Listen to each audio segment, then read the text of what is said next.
Hello everyone. स्वागत है आप सभी लोगों का संभव बैच में। मैं आपका फैकल्टी जावेद हक।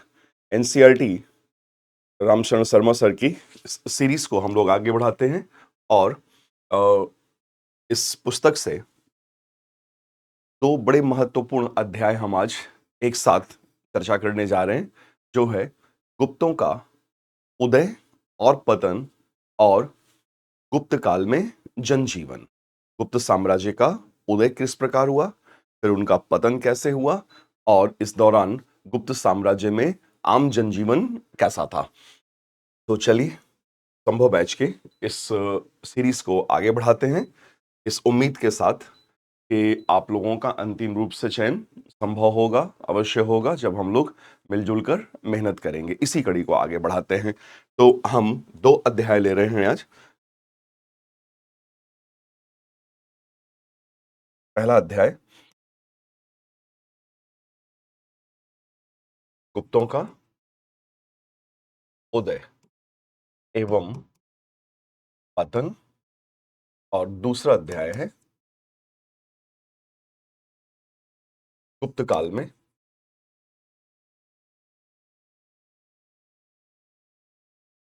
जनजीवन।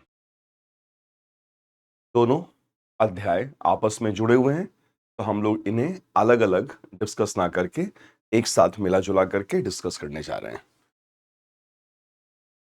ये टेरिटोरियल एक्सटेंट है, टेरिटोरियल एक्सटेंट क्षेत्रीय विस्तार है, भौगोलिक विस्तार गुप्त साम्राज्य का। तो जो मौर्य साम्राज्य बना था, मौर्य साम्राज्य तो हमने पढ़ा बहुत ही विस्तृत साम्राज्य था, जो बांग्लादेश से लेकर के अफगानिस्तान तक और कश्मीर से लेकर के कर्नाटक तक फैला हुआ था। तमिलनाडु और केरल के कुछ हिस्से बाहर थे। चोल, चेर और पांड्य जैसे राज्य उनकी सीमा से बाहर अवस्थित थे और कूटनीतिक एवं मित्रवत संबंधों के कारण मौर्य सम्राटों ने उन्हें जीतना शायद उचित न समझा होगा। अन्यथा संपूर्ण भारतीय उपमहाद्वीप मौर्य साम्राज्य के शासन में था।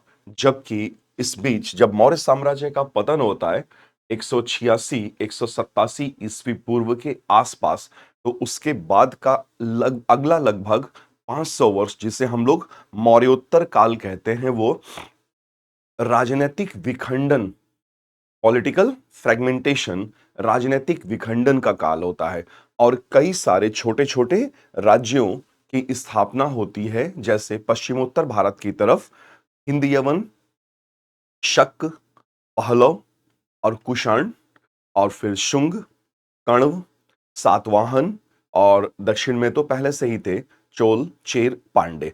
तो मौर्योत्तर काल अगर आर्थिक रूप से ना सही तो राजनीतिक रूप से ही सही, लेकिन राजनीतिक विखंडन का काल था। और उत्तरी भारत राजनीतिक रूप से विखंडित हो चुका था, दक्षिण भारत में भी कमोवेश वैसी ही स्थिति थी, परंतु एक बार पुनः उत्तरी भारत को कम से कम एक सूत्र में बांधने का कार्य किया था गुप्त शासकों ने, या वे शासक जिन्होंने गुप्त साम्राज्य की स्थापना की थी। तो गुप्त साम्राज्य यद्यपि कि उतना विस्तृत तो नहीं था जितना कि मौर्य साम्राज्य था, परंतु फिर भी इसका क्षेत्र विस्तार या टेरिटोरियल एक्सटेंट अच्छा खासा था और ये फिर बांग्लादेश से लेकर के ये इधर पाकिस्तान, अफगानिस्तान तक जा ही रहा था। और विंध्य पर्वत के ऊपर वाला मुख्य भूभाग था। ये प्रभाव क्षेत्र तो नीचे भी था, लेकिन ये मुख्य भाग था। और इसके नीचे देखिए, गुप्तों के ठीक नाक के नीचे पश्चिमी क्षत्रप, गुजरात के भाग में कुछ भाग मध्य प्रदेश वाला पश्चिमी क्षत्रप, जिन्हें गुप्त राजवंश के राजा प्रतिस्थापित करेंगे। और इधर नीचे वाकाटक राज्य है और वाकाटक राज्य इधर, ठीक है। तो या फिर इस और नीचे जाएंगे तो कदम्बास और पल्लवास, कदम्ब राजवंश, पल्लव राजवंश, गंग राजवंश, तो ये कई सारे राजवंश मिलेंगे आपको। तो ये भी बहुत ज्यादा बड़ा साम्राज्य मौर्य राजवंश की तरह नहीं है, मौर्य साम्राज्य की तरह नहीं है, लेकिन फिर भी एक बड़े क्षेत्र में हम भौगोलिक एकीकरण देख पाते हैं। तो इसमें खास बात यही है कि गुप्त राजवंश के राजाओं ने उत्तरी भारत को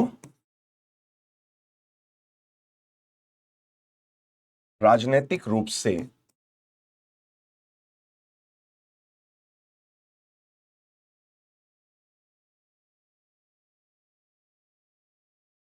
एकीकृत कर दिया था और एक बड़े साम्राज्य की स्थापना की थी, जो मौर्य साम्राज्य जितना बड़ा न सही, लेकिन पहले 100 वर्षों में एक सशक्त साम्राज्य अवश्य हुआ करता था। जब इस साम्राज्य पर शासन किया महत्वपूर्ण एवं प्रसिद्ध शक्तिशाली राजाओं ने, जैसे चंद्रगुप्त प्रथम, समुद्रगुप्त एवं चंद्रगुप्त द्वितीय, विक्रमादित्य। तो गुप्त शासकों को साम्राज्यवादी गुप्त शासक बोला गया। साम्राज्यवादी का मतलब होता है कि जो हमेशा क्षेत्र विस्तार के विषय में, साम्राज्य विस्तार के विषय में सोचते रहें। और इन्होंने अपना शासन पूर्वी उत्तर प्रदेश और पश्चिमी बिहार के छोटे से हिस्से से प्रारंभ किया। प्रयाग को केंद्र बनाया। प्रयाग से लेकर के पाटलिपुत्रा इनका मुख्य केंद्र था, जहां से ये आगे बढ़ते हैं और पूरे उत्तरी भारत पर छा जाते हैं। तो गुप्त शासक, जो प्रारंभिक गुप्त शासक थे, जैसे जो श्रीगुप्त हैं, संस्थापक माना जाता है उन्हें गुप्त राजवंश का या गुप्त साम्राज्य का। और उनके बाद उनके अगले जो शासक होते हैं वो घटोत्कच नाम था उनका। तो श्रीगुप्त और घटोत्कच के बारे में कहा जाता है कि वे उन्होंने जिन्होंने गुप्त साम्राज्य की स्थापना की थी, जिस समय एकदम बेबी फॉर्म में, शैशवावस्था में था। तो उस समय ये लोग स्वतंत्र शासक, इंडिपेंडेंट रूलर्स नहीं हुआ करते थे और ये कुषाणों के अधीन सामंत हुआ करते थे, फ्यूडेटरीज थे, सामंत। तो कुषाण साम्राज्य जब पतन की अवस्था में था, तो उसी के खंडहर पे श्रीगुप्त और घटोत्कच, जो कि कुषाणों के अधीन ही कार्य करते थे, उन्होंने धीरे धीरे करके एक स्वतंत्र एवं बड़े साम्राज्य की नींव डाली थी। और कहा जाता है, ये सुस्थापित तथ्य नहीं है, वेल स्टैब्लिश्ड फैक्ट नहीं है, लेकिन ऐसी मान्यता है और ऐसा समझा जाता है इतिहासकारों के द्वारा कि गुप्त शासक जो थे वो वैश्य थे। संभवतः की बात है ये कि संभवतः वे वैश्य वर्ण के रहे होंगे। और श्रीगुप्त ने स्थापना की, घटोत्कच ने आगे बढ़ाया, और फिर उसके बाद पहला जो महत्वपूर्ण शासक हुए, या आप यूं कह सकते हैं जो पहले स्वतंत्र एवं महत्वपूर्ण शासक हुए गुप्त साम्राज्य के, वे थे चंद्रगुप्त प्रथम, जो 319 ईस्वी से 335 ईस्वी के बीच में शासन करते हैं। तो मूल रूप से गुप्त साम्राज्य माना जाएगा, प्रारंभ माना जाएगा 319 ईस्वी से। यद्यपि कि इसके पहले ही 275 ईस्वी से इसकी स्थापना प्रारंभ हो चुकी थी, लेकिन जो पहले दो शासक थे, श्रीगुप्त और घटोत्कच, वे स्वतंत्र शासक नहीं थे, कुषाणों के अधीन थे। तो गुप्त साम्राज्य की स्थापना कुषाण राजवंश या कुषाण साम्राज्य के खंडहरों पर हुई थी। और इन्होंने, गुप्त साम्राज्य के शक्तिशाली शासकों ने, मुख्य रूप से 319 से 455 ईस्वी के बीच लगभग 125 वर्षों, 120-25 वर्षों तक बड़े ओजपूर्ण तरीके से, बड़े अच्छे तरीके से शासन किया। यद्यपि कि यह साम्राज्य टिका तो 550 550 ईस्वी तक, लेकिन जो बाद का 100 साल है ना, जो 455 से 550 ईस्वी के बीच का समय है, वो इनके पतन का समय था, जब ये साम्राज्य धीरे धीरे करके टूट रहा था, कमजोर पड़ रहा था। तो हम और आप गुप्त साम्राज्य को दो भागों में बांटकर देख सकते हैं, दो भागों में बांटकर देख सकते हैं। गुप्त साम्राज्य का प्रथम चरण, जो शक्तिशाली चरण था, 319 से 455 ईस्वी के बीच, और फिर गुप्त साम्राज्य के कमजोर होने का, पतन होने का चरण 455 से लेकर के 550 ईस्वी तक, जब बाद वाले शासक अति कमजोर, बेहद कमजोर पड़ जाते हैं। तो भानुगुप्त, वैन्यगुप्त, नरसिंह बालादित्य, ऐसे करके कमजोर कमजोर शासक हो जाते हैं। तो इन्होंने मुख्यतः तो 1 शताब्दी तक ही काम किया, अच्छे से शासन किया, और बाद का जो 1 शताब्दी और है वो इनके पतन का काल था। तो 225-230 साल तक ये साम्राज्य टिका, लेकिन दो चरणों में हम इसे देख पा रहे हैं, एक शक्तिशाली चरण और दूसरा पतन का चरण। तो ये मूल रूप से इनका जो केंद्र था ना, वो पूर्वी उत्तर प्रदेश और पश्चिमी बिहार था। प्रयाग पूर्वी उत्तर प्रदेश में प्रयागराज, इलाहाबाद, तो प्रयाग ये इनका मुख्य केंद्र बिंदु है। और प्रयाग से लेकर के पाटलिपुत्र, पटना पाटलिपुत्र तक यही इनके प्रारंभिक गतिविधियों का केंद्र था, जहां से ये धीरे धीरे उभरना प्रारंभ करते हैं। और चूंकि इनकी अवस्थिति बड़ी महत्वपूर्ण थी और ये पूर्वी उत्तर प्रदेश और पश्चिमी बिहार को केंद्र बिंदु बनाते हैं, तो इन्हें कुछ अतिरिक्त भौतिक लाभ प्राप्त होते हैं। जैसे कि एकदम प्रारंभ में महाजनपदों के समय में मगध मगध महाजनपद को वो भौतिक लाभ प्राप्त हुए थे। बिल्कुल उसी तरह से, क्योंकि क्षेत्र वही है, तो वही भौतिक लाभ गुप्तों को भी प्राप्त होंगे। जैसे मध्य देश की उपजाऊ भूमि, फर्टाइल लैंड मिलेगा, उपजाऊ भूमि, कृषि उत्पादकता अधिक होने से व्यापार एवं वाणिज्य अधिक होगा। व्यापार वाणिज्य जब समृद्ध अवस्था में होगा तो राजाओं को टैक्स ज्यादा मिलेगा। जब टैक्स ज्यादा मिलेगा तो सेना मजबूत करेंगे, प्रशासन अच्छी तरह से चला पाएंगे। ठीक है। और वे केंद्रीय भारत, मध्य भारत और झारखंड के लौह एवं कोयला खदानों के करीब में है। तो इन्होंने झारखंड के लौह एवं कोयला खदानों से लोहा और कोयला प्राप्त किया। और जब लोहा और कोयला मिल गया तब तो फिर अस्त्र शस्त्र, लोहे के अस्त्र शस्त्र और औजारों की एकदम बाढ़ सी ही आ जाएगी ना। और इसके अलावा जैसे कुषाण राजाओं ने सिल्क रूट पे, रेशम मार्ग पे नियंत्रण स्थापित किया था और वहां से बड़ी मात्रा में सोने चांदी के रूप में करों की वसूली करते थे। बिल्कुल उसी तरह से शक्तिशाली गुप्त राजाओं ने सिल्क रूट, रेशम मार्ग को नियंत्रित किया। और जब रेशम मार्ग को नियंत्रित किया तो इन्हें भारी मात्रा में बुलियन, सोना चांदी के रूप में टैक्स की प्राप्ति भी हुई। ठीक है। बुलियन मतलब सोने चांदी के सिक्के।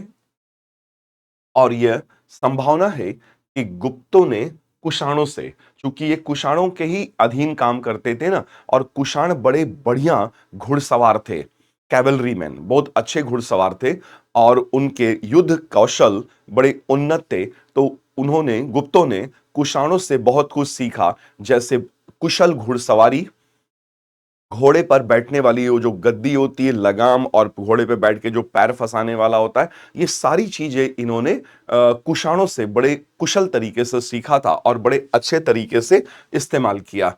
और कुषाण चूंकि लंबे कोट और वुडलैंड टाइप के बूट पहनते थे, तो इन्होंने वो सारे परिधान अपना लिए थे। तो ये संभावना है कि गुप्तों ने कुषाणों से बहुत कुछ सीखा। काठी, बटन वाले कोट, पतलून का मतलब होता है वो ट्राउजर जिसको बोलते हैं, ट्राउजर। और जूता मतलब यहाँ पे सामान्य जूता नहीं है, मतलब भारी भरकम जो वुडलैंड टाइप वाले जूते आते हैं ना, बूट बोलते हैं उनको। तो ये बूट का उपयोग किया करते थे। और इन सब चीजों से उन्हें गतिशीलता मिली होगी। जाहिर सी बात है, जब ये अति कुशल घुड़सवार होंगे ना, तो इन्हें सेना में इनकी सेना बड़ी तेज मूव करेगी और तेजी से ये आगे बढ़ेंगे। तो ये गतिशील और उत्कृष्ट घुड़सवार हैं। तो इन्हें बहुत सारे लाभ प्राप्त हो रहे हैं ना, भौतिक लाभ प्राप्त हो रहे हैं। और ये लौह लौह एवं कोयले के खदानों का बड़ी मात्रा में, बड़ी संख्या में उपयोग कर रहे हैं। रेशम मार्ग को नियंत्रित कर रखा है, जिससे टैक्स की वसूली हो रही है।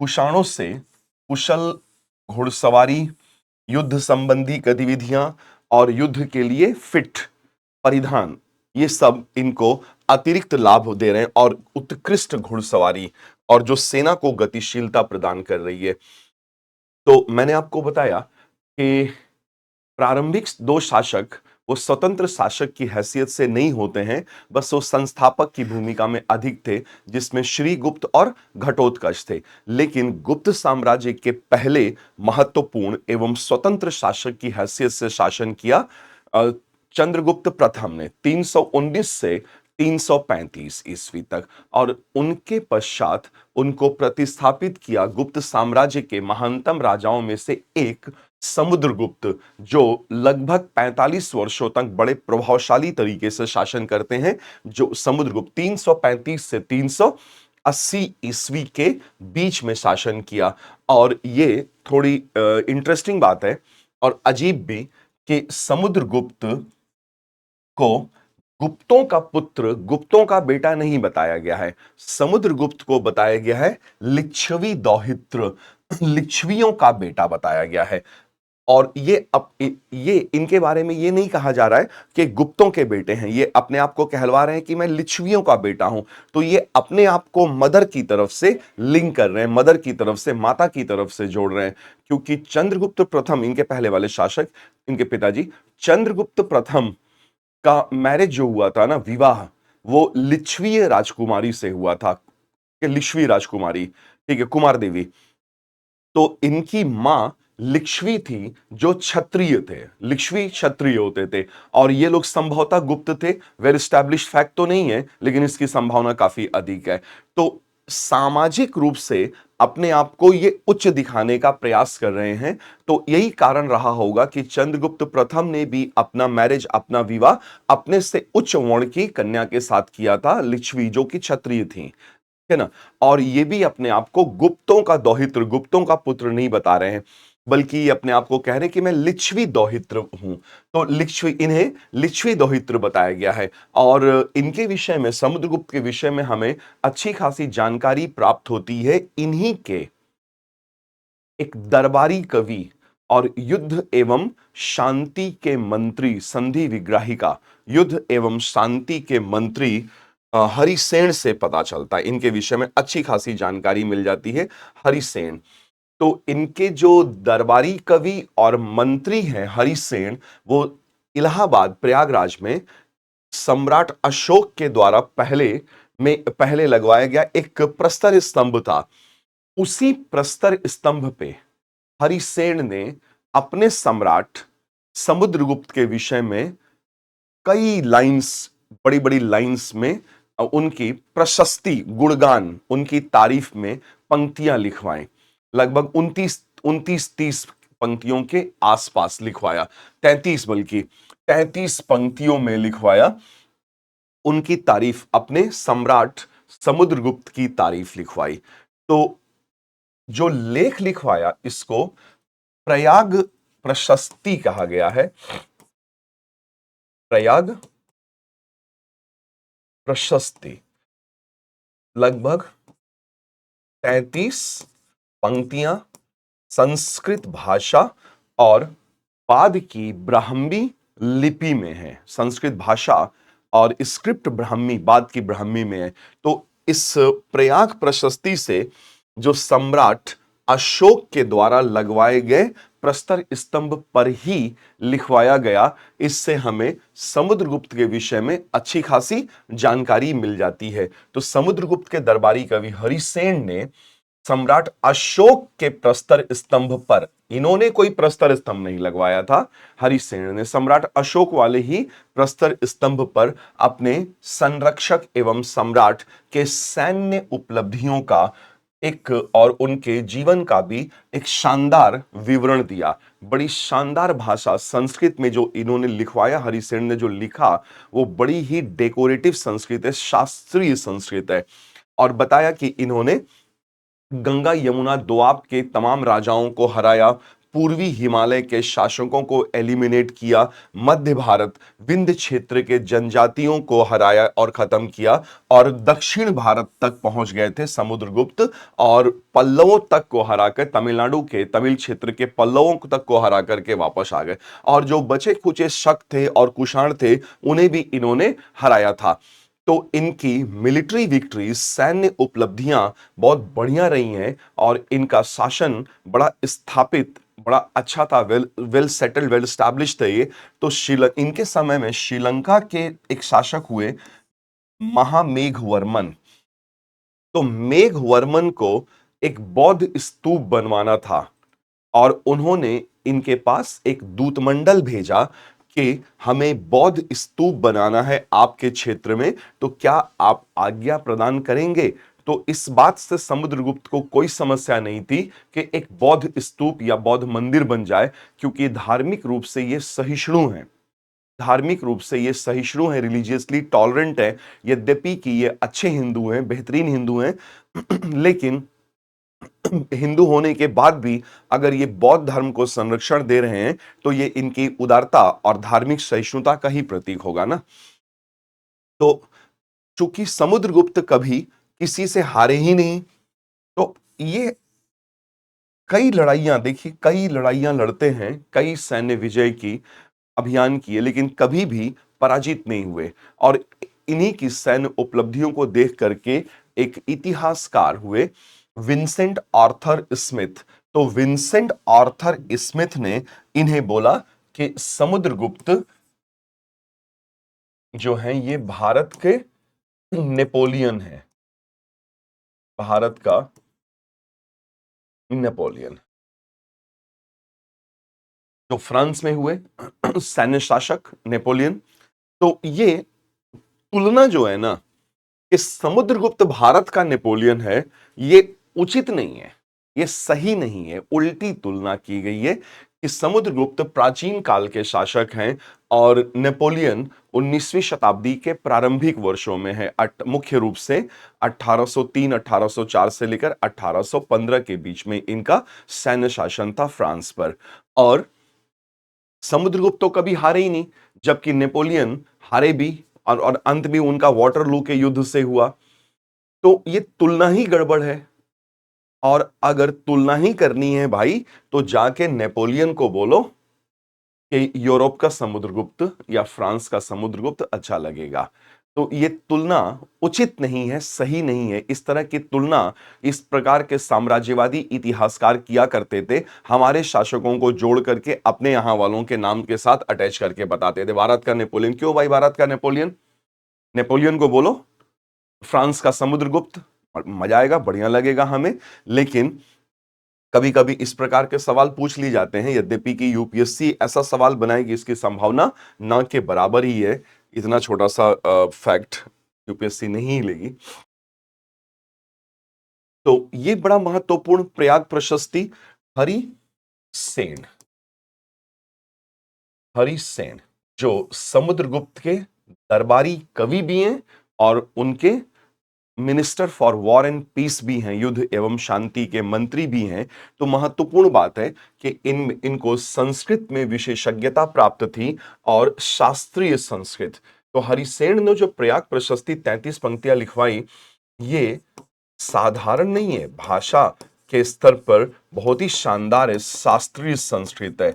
और जो स्क्रिप्ट इस्तेमाल किया गया है, लिपि, वो गुप्त काल की परवर्ती ब्राह्मी लिपि है, इसमें लिखवाया गया है।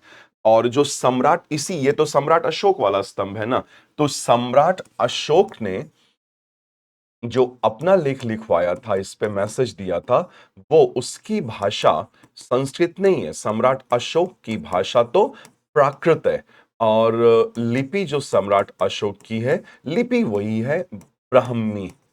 तो लिपि दोनों में ब्राह्मी है, यद्यपि कि ये प्रारंभिक ब्राह्मी है और ये परवर्ती काल की ब्राह्मी है। अशोक सम्राट के द्वारा जो प्रयोग की गई भाषा है वो प्राकृत है, वो अशुद्ध है, और ये विशुद्ध है। संस्कृत, प्राकृत का मतलब होता है अशुद्ध, संस्कृत का मतलब होता है विशुद्ध। तो इसमें संस्कृत भाषा में और ब्राह्मी लिपि में हरिसेन की प्रयाग प्रशस्ति, इनसे समुद्रगुप्त के जीवन, उनके करियर और उनकी उपलब्धियों, शिक्षा दीक्षा और व्यक्तिगत उपलब्धियों के विषय में पता चलता है।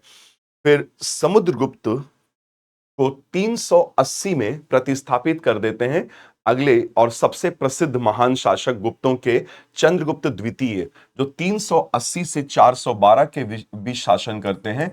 और ये एक उपाधि धारण करते हैं जिसका अर्थ होता है सूर्य भगवान के समान प्रतापी, विक्रम आदित्य, विक्रमादित्य। तो संधि विच्छेद कर देंगे तो विक्रम धन आदित्य, आदित्य मतलब सूर्य भगवान हो गए, विक्रम मतलब पराक्रमी, उतना वीर शौर्यवान जितना कि स्वयं साक्षात भगवान सूर्य हैं। तो इनके शासन काल में, चंद्रगुप्त द्वितीय विक्रमादित्य के शासन काल में गुप्त साम्राज्य अपने शिखर पर था, अपने उच्चतम बिंदु को प्राप्त कर गया था और इन्होंने वैवाहिक गठबंधन और विजय के द्वारा साम्राज्य की सीमाओं को बढ़ाया। तो वैवाहिक वैवाहिक जो बंधन था ना, ये इसको कहा जाता है कि ये गुप्त सम्राटों का ट्रम्प कार्ड था। ट्रम्प कार्ड का मतलब डोनाल्ड ट्रम्प चाचा से नहीं संबंधित है। ट्रम्प कार्ड का मतलब तुरुप का इक्का, मतलब जहां पे काम ना बने या काम ना बन रहा हो तो वहां पे वैवाहिक संबंध कर लो, काम बन जाएगा। जैसे नाग जनजाति, नाग जनजाति का प्रतिरोध टूट नहीं रहा था, तो नाग जनजाति के प्रतिरोध को तोड़ने का एक तरीका निकाला चंद्रगुप्त द्वितीय विक्रमादित्य ने। इन्होंने नाग कुल की कन्या कुबेर नाग से विवाह कर लिया और ये बन गए नागों के जीजा। और अब जब वहां नागों के दामाद और जीजा बन गए तो जीजाओं का तो बड़ा ही सम्मान होता है ना हमारे समाज में भाई। तो नाग जनजातीय के प्रतिरोध को जब इन्होंने तोड़ा तो इस प्रतिरोध को तोड़ने के लिए वैवाहिक संबंध की स्थापना कर ली और इस वैवाहिक संबंध की स्थापना से नागों का प्रतिरोध टूट गया। और इसी के साथ जो गुप्तों के दक्षिण में महाराष्ट्र वाले क्षेत्र में वाकाटक लोग थे, तो वाकाटकों के प्रतिरोध को न्यूनतम करने के लिए इन्होंने क्या किया, अपनी पुत्री प्रभावती गुप्त का विवाह वाकाटक राजकुमार रुद्रसेन से कर दिया। और हुआ यूं कि विवाह के कुछ समय पश्चात रुद्रसेन की डेथ हो गई, तो उधर वाकाटक राजवंश पर, वाकाटक राज्य पर प्रभावती गुप्ता का शासन स्थापित होता है और प्रभावती गुप्ता के थ्रू चंद्रगुप्त द्वितीय विक्रमादित्य जो गुप्त शासक है चंद्रगुप्त द्वितीय विक्रमादित्य, ये वाकाटक राज्य पर अपना डोमिनेंस तो अवश्य ही जमा ही लिए होंगे। तो वैवाहिक संबंध बड़ा महत्वपूर्ण था इनके लिए। तो विवाह गठबंधन और विजय, तो इन्होंने स्वयं कुबेर नागा से विवाह किया और उनकी पुत्री प्रभावती गुप्ता का विवाह ब्राह्मण राजवंश था वाकाटक, तो वाकाटक एक तो ब्राह्मण भी थे और दूसरा प्रतिरोध को भी न्यून करना था, तो ब्राह्मण वाकाटक राजकुमार रुद्र सेन से कर दिया, रुद्रसेन। और फिर बाद में चल के चंद्रगुप्त द्वितीय के दामाद प्रभावती गुप्ता के पति, इनके दामाद रुद्रसेन की मृत्यु हो गई, तो उन्होंने वाकाटक क्षेत्रों पर अपना नियंत्रण स्थापित कर लिया। और इन्होंने एक और बड़ा महत्वपूर्ण कार्य किया कि पश्चिमी मालवा, मध्य प्रदेश का भाग, पश्चिमी मालवा और गुजरात के क्षेत्रों पर पहले से शक लोग शासन कर रहे थे और ये अभी तक हटाए नहीं गए थे। तो इन्होंने क्या किया, पश्चिमी मालवा और गुजरात के इन क्षेत्रों पर से शकों का शासन समाप्त किया और उज्जैन को अपनी दूसरी राजधानी बनाया। उज्जैन इनकी दूसरी राजधानी बनी और चूंकि ये क्षेत्र मालवा, पश्चिमी मध्य प्रदेश और गुजरात पहली बार गुप्तों के शासन में आए थे, अधीन आए थे, तो चंद्रगुप्त द्वितीय विक्रमादित्य ने वहां व्यापार और वाणिज्य को बढ़ावा देने के लिए बड़ी मात्रा में, बड़ी संख्या में चांदी के सिक्के जारी किए। तो ये पहले शासक थे जिन्होंने पश्चिमी मध्य प्रदेश और गुजरात में बड़ी मात्रा में चांदी के सिक्के जारी किए थे। पहले ही होंगे ना, क्योंकि इनके पहले तो गुप्तों के अधीन है ही नहीं, वो तो शकों के अधीन है पश्चिमी मध्य प्रदेश और गुजरात का मतलब समृद्ध बंदरगाह। तो इनको न केवल समृद्ध बंदरगाह भी मिले बल्कि व्यापारी गतिविधियों का नियंत्रण किया इन्होंने, और व्यापारी गतिविधियों का जब नियंत्रण किया तो बड़ी मात्रा में टैक्स भी तो प्राप्त होगा ना वहां से। और इन्होंने जो उपाधि धारण की अपना साम्राज्य विस्तार और स्थायित्व प्रदान करते हुए, तो मैंने आपको बताया कि इनकी उपाधि है विक्रम धन आदित्य, विक्रमादित्य की उपाधि है। तो जब विक्रमादित्य की उपाधि ये धारण कर रहे हैं तो ये बता दे रहे हैं अपने विषय में कि इनकी सोच, इनकी ताकत, समृद्धि का स्तर क्या है, जो सूर्य भगवान के समान अपने आप को प्रतापी बता रहे हैं कि मैं सूर्य भगवान के समान प्रतापी हूं है। और ये उपाधि, ये उपाधि ऐसा नहीं था कि ये पहले शासक है जिन्होंने ये उपाधि धारण की थी। इनके पूर्व एक और शासक हुए थे काफी पहले, इनसे तो काफी पहले, इनसे ये 380 में है, तो यूं समझ लीजिए इनसे भी 420-25 साल पहले एक शासक हुए उज्जैन में। तो उज्जैन के एक शासक हुए और उन्होंने, नाम हमें उनका नहीं पता है, लेकिन 57 या 58 ईस्वी पूर्व में वे उज्जैन पर शासन करते थे। और उस शासक ने भी, उन्होंने भी शकों को हराया था, शकों को पराजित किया था। और शकों को पराजित करने के उपलक्ष्य में उज्जैन के उस राजा ने उपाधि धारण की थी विक्रमादित्य। तो सबसे पहले विक्रमादित्य उपाधि 57 या 58 ईस्वी पूर्व में उज्जैन के राजा ने धारण किया था। ठीक है, और उसके बाद कम से कम 13 और राजा हुए जिन्होंने विक्रमादित्य की उपाधि धारण की। तो हम ये कह सकते हैं कि संपूर्ण भारतीय इतिहास में राजाओं के मध्य जो सबसे लोकप्रिय उपाधि हुई है वो विक्रमादित्य की ही उपाधि हुई है। विक्रमादित्य, और उन 14 विक्रमादित्यों में से सबसे प्रसिद्ध जो विक्रमादित्य हुए हैं वो ऑफ कोर्स चंद्रगुप्त द्वितीय विक्रमादित्य ही हैं। के प्रारंभ यहां से हो रहा है उज्जैन के उस शासक से जिन्होंने शकों को पराजित किया था, और शकों को पराजित करने के उपलक्ष्य में विक्रमादित्य की उपाधि धारण की थी। और आपको याद होगा पहले के लेक्चर्स में हमने पढ़ा है, इसी के आसपास इसी शासक ने एक कैलेंडर भी चलाया था, मालव विक्रमी कैलेंडर या मालव विक्रमी संवत।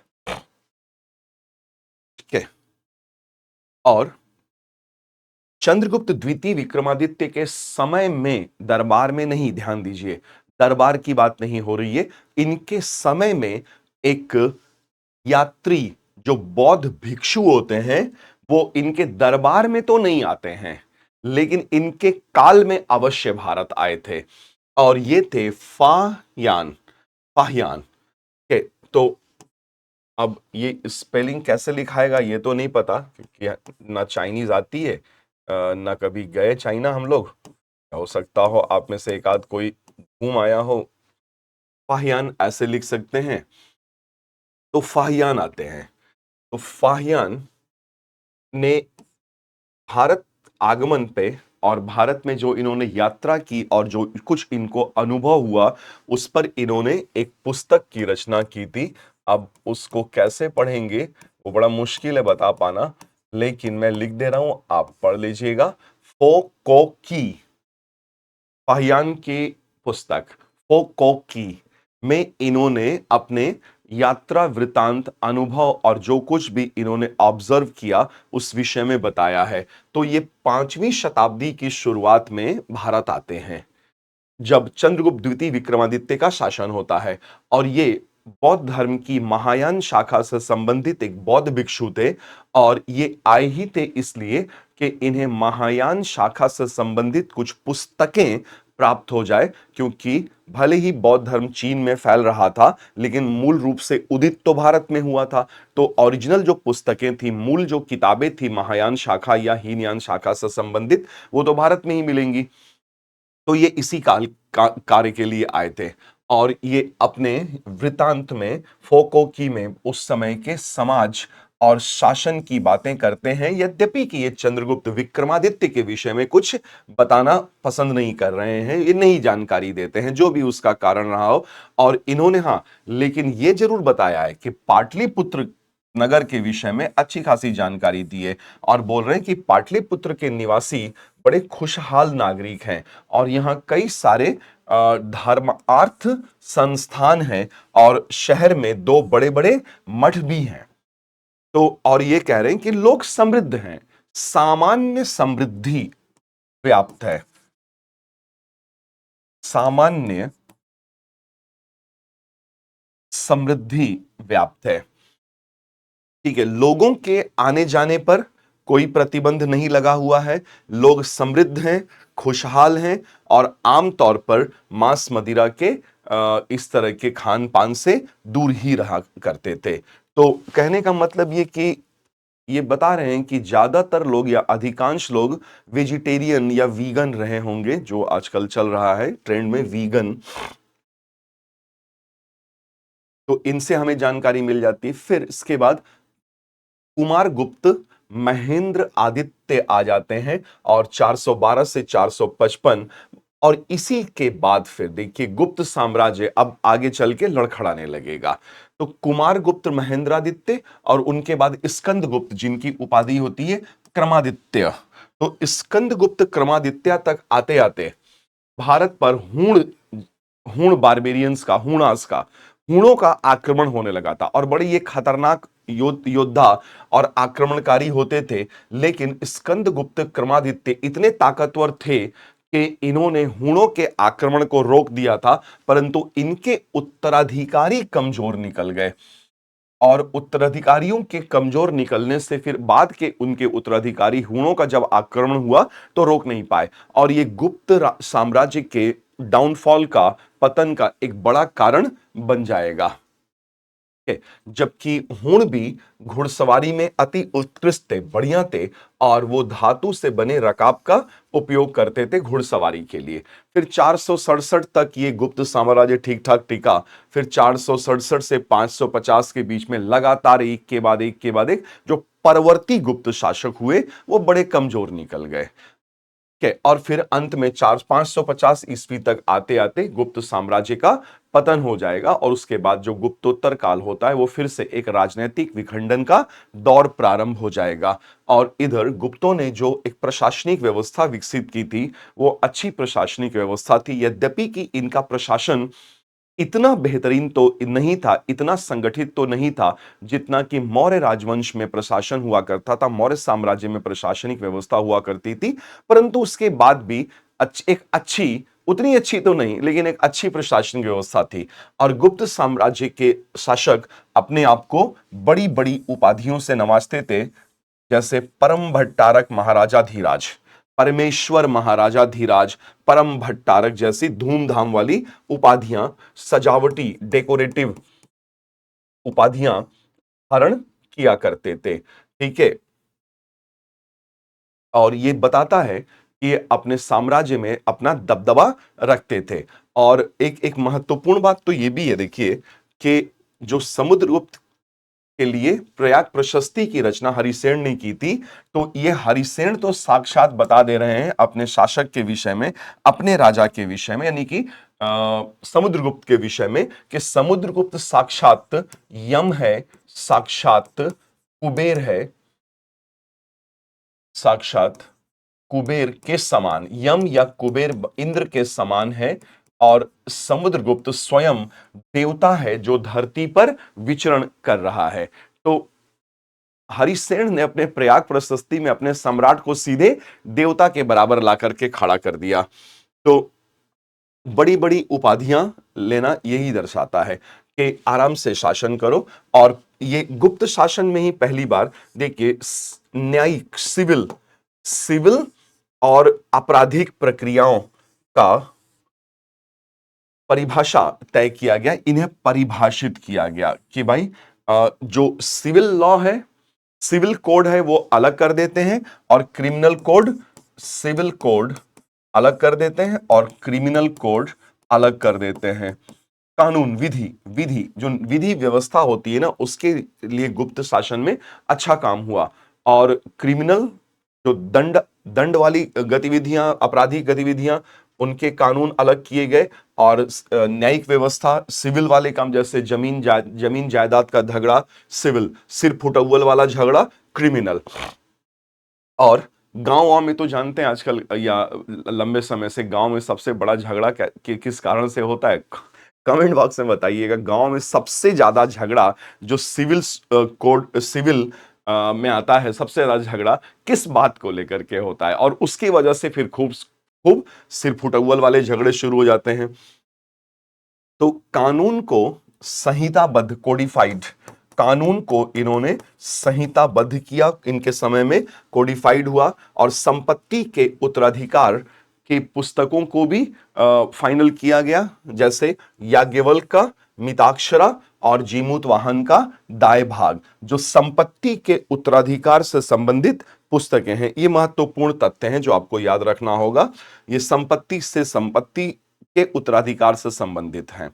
और जो व्यापारी शिल्पियों की श्रेणियां होती थी, जैसे दंतकार, कुम्हार, स्वर्णकार, इनकी जो श्रेणियां होती थी शिल्पियों की, उनके नियमों को भी और ज्यादा व्यवस्थित किया गया, कोडिफाइड किया गया था गुप्त काल में। और व्यापार एवं कृषि मूलक अर्थव्यवस्था में अगर आप प्रवृत्तियां देखेंगे कि व्यापार और कृषि की क्या प्रवृत्ति थी गुप्त शासन काल में, तो हमें कुछ जानकारी तो फाहियान से ही मिल जाती है। फाहियान इनकी और इनका यात्रा वृत्तांत, अनुभव, विवरण, फोकोकी, ये बोलते हैं कि ये कई राज्यों में गए गुप्त काल, और कई कई देश का मतलब यहां पे राज्यों से है, और गुप्त काल के व्यापार एवं अर्थव्यवस्था के विषय में ही हमें अच्छी खासी जानकारियां प्रदान कर देते हैं। और एक चीज ये भी था कि गुप्त साम्राज्य के शासकों ने, ये हम पहले भी पढ़ चुके हैं कई बार, प्राचीन भारत के इतिहास में सर्वाधिक संख्या में स्वर्ण सिक्के जारी किए थे। और यद्यपि कि शुद्धतम स्वर्ण सिक्के कुषाण राजवंश के राजाओं ने जारी किए थे, लेकिन सबसे बड़ी संख्या में स्वर्ण सिक्के गुप्त राजवंश के राजाओं ने ही जारी किए थे। और चूंकि इनका गुप्तों का रोम साम्राज्य के साथ सुदूरवर्ती व्यापारिक संबंध था, तो गुप्तों के सिक्के शुद्धता में और तौल में, भार में उतने ही थे लगभग जितने कि रोम साम्राज्य के सिक्के थे। और रोम साम्राज्य के सिक्के कहलाते थे डिनेरियस या डिनारे। तो डिनेरियस या डिनारे से निकला दिनार। तो गुप्तों के स्वर्ण सिक्कों को दिनार कहा गया, और चांदी के इनके सिक्के कहलाते थे रुपये का। और इधर राजस्थान में एक जगह है भरतपुर, बयाना लोकल, भरतपुर से गुप्त राजवंश के सिक्कों का बहुत बड़ा ढेरी, बहुत बड़ा जखीरा, जहां से बड़ी संख्या में सिक्के प्राप्त किए गए। ये सबसे बड़ी रिकवरी है गुप्त सिक्कों की। और उधर हमने अभी पढ़ा था कि चंद्रगुप्त द्वितीय विक्रमादित्य ने जब पश्चिमी मध्य प्रदेश और गुजरात शकों से जीता, तो उन्होंने वहां पे व्यापारिक गतिविधियों को बढ़ाने के लिए बड़ी संख्या में चांदी के सिक्के भी जारी कर दिए थे।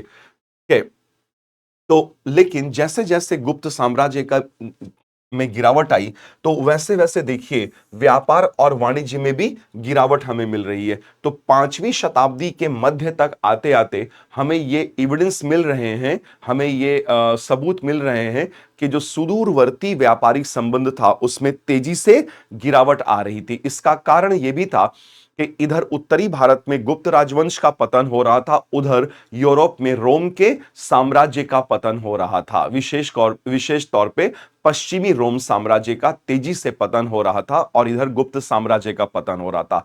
तो जब दोनों बड़े बड़े साम्राज्यों का पतन हो रहा था, जिनके बीच व्यापारिक संबंध स्थापित किए गए थे, तो जाहिर सी बात है कि व्यापारियों को बहुत लॉस होगा, बहुत नुकसान होने लगा। और गुजरात में हमारे पास एक सबूत है इस बात को साबित करने का कि गुजरात में रेशम बुनकरों की एक टोली थी, एक गिल्ड था। तो वो रेशम बुनकर जब सुदूरवर्ती व्यापार चौपट हुआ, गिरने लगा, तो रेशम बुनकरों का वो श्रेणी या गिल्ड वो गुजरात के लाट देश, गुजरात के, ऐसे लिखे ज्यादा सही रहेगा, लाट देश से पश्चिमी भारत में अपने मूल घर को वहां छोड़ दिया था और मध्य प्रदेश की तरफ चले आए थे। तो ये गुजरात के लाट प्रदेश से, गुजरात के लाट प्रदेश से इनका माइग्रेशन हो गया, प्रवास हो गया, और वो मध्य प्रदेश, वर्तमान मध्य प्रदेश के मालवा क्षेत्र में आ गए, पश्चिमी मध्य प्रदेश। और यहां वो बेचारे लोग विभिन्न छोटे मोटे व्यवसाय में संलग्न हो गए, विभिन्न व्यवसाय में लग गए, जबकि यहां पर वो रेशम बुनकर थे और रेशम के कपड़े बुनते थे और उनका निर्यात किया करते थे। और जब सुदूरवर्ती व्यापार चौपट हुआ, तो ये व्यापारी भी बर्बाद हो गए, और फिर इन्होंने गुजरात का वो क्षेत्र छोड़ दिया जहां से रेशम के कपड़ों का कारोबार होता था और मध्य प्रदेश के मालवा क्षेत्र में चले आए, जो ये इस बात का सबूत है कि सुदूरवर्ती व्यापार में गिरावट आ रही थी। और इधर गुप्त काल में ब्राह्मणवादी वर्चस्व, अगर हम समाज और धार्मिक स्थिति के बारे में अध्ययन करें तो ब्राह्मणवादी वर्चस्व जारी रहा। ब्राह्मणों को भूमि अनुदान दिया गया था, लैंड ग्रांट किया गया था, भूमि का अनुदान दिया गया ब्राह्मणों को राजाओं के द्वारा। तो भूमि अनुदान के विषय में ये बड़ा महत्वपूर्ण है, आप एनसीईआरटी में पढ़ेंगे। भूमि अनुदान दिया गया, और भूमि अनुदान इसके विषय में आप अगर जानकारी प्राप्त करना चाहें तो नई वाली जो एनसीईआरटी है ना, पुरानी वाली नहीं जिसको हम पढ़ रहे हैं वो वाली नहीं, नई एनसीईआरटी में एक है, वहां पे आप ढूंढेंगे तो मिलेगा प्रभावती गुप्ता, प्रभावती गुप्त का दांगुन अभिलेख जो उन्होंने लिखवाया। प्रभावती गुप्त के दांगुन अभिलेख, एनसीईआरटी में इसके विषय में एक पूरा डिब्बा बना के दिया गया है, विस्तृत बात बताई गई है, तो वहां से आप और जानकारी ले सकते हैं।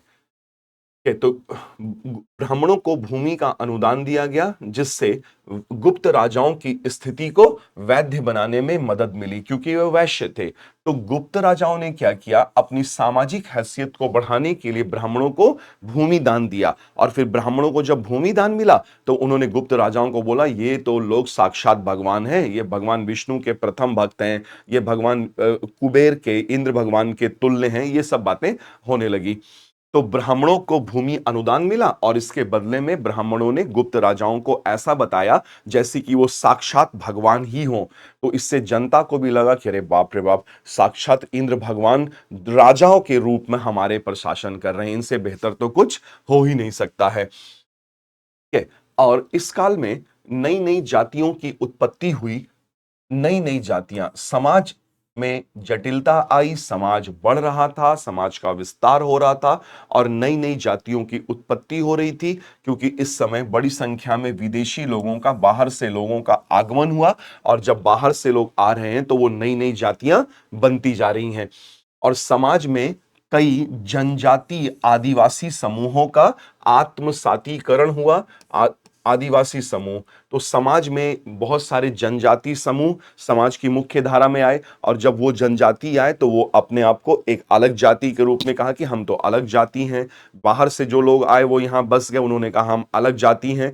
तो वर्ण व्यवस्था में तो 4 ही वर्ण है, ब्राह्मण क्षत्रिय वैश्य शूद्र, तो इनको एंट्री ही नहीं मिलेगी। तो इन्होंने बोला कि हम तो जातियां हैं, हम तो कास्ट हैं, और बड़ी संख्या में जातियां और उपजातियां बन गई। इसी समय गुप्त काल में एक नई जाति के उत्पत्ति के विषय में पता चलता है, जिनका मुख्य कार्य लेखन और गणना, अकाउंट मेंटेन करने का था, वो कायस्थ जाति थी। तो कायस्थ जाति जिसमें श्रीवास्तव, सक्सेना, सिन्हा, गोयल जैसी उपजातियां आती हैं, इनकी उत्पत्ति गुप्त काल में ही हो रही है। और खुद गुप्त लोग ही वैश्य हैं, वर्ण व्यवस्था के हिसाब से वो वैश्य संभवतः। और इधर समाज में हम देख रहे हैं कि कृषि वगैरह बढ़ने से शूद्रों की स्थिति में सुधार हो रहा है। तो शूद्रों को पता चलता है कि कृषि गतिविधियों में भी संलग्न कर दिया था, और जब संलग्न किया तो इनकी स्थिति सुधरी। अब इन्हें रामायण और महाभारत के साथ ही साथ पुराणों को पढ़ने की, सुनने की अनुमति प्रदान की गई। पुराण जिसमें कहानियां हैं, माइथोलॉजिकल स्टोरीज हैं। अब वे थोड़ा बहुत पूजा पाठ भी कर सकते थे और कुछ घरेलू संस्कार करने की भी छूट दी गई थी। ठीक है ना। तो 7वीं शताब्दी के बाद, विशेषकर गुप्त साम्राज्य के पतन के बाद, शूद्रों को मुख्यतः किस रूप में दिखाया जा रहा है? कृषकों के रूप में दर्शाया गया है। ठीक है, तो शूद्रों की स्थिति में गुप्त काल का अंत होते होते गुप्तोत्तर काल में स्थिति में सुधार हो रहा है, क्योंकि इनको कृषि गतिविधियों में संलग्न किया जाने लगा, तो थोड़ी सी इनकी स्थिति में सुधार अवश्य आई।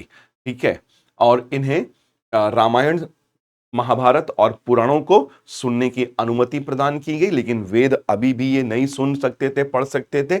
इस अवधि के दौरान एक चीज और दिक्कत कर रहा है, देखिए यहां पर छुआछूत का समस्या ये और बढ़ रहा था, तो अछूतों की संख्या में वृद्धि हुई। ये शब्द ध्यान रखिएगा, हम लोग सिर्फ पढ़ने और समझने के लिए बोल रहे हैं। जब हम लोग ये शब्द बोलते हैं तो हमारा मंतव्य किसी की भावना को ठेस पहुंचाना नहीं होता है। बस इन शब्दों को शाब्दिक रूप से ही लीजिएगा और ये मत समझिएगा कि हम किसी का अपमान करने या किसी को खराब उद्देश्य से, खराब मंतव्य से ऐसे शब्दों का इस्तेमाल कर रहे हैं।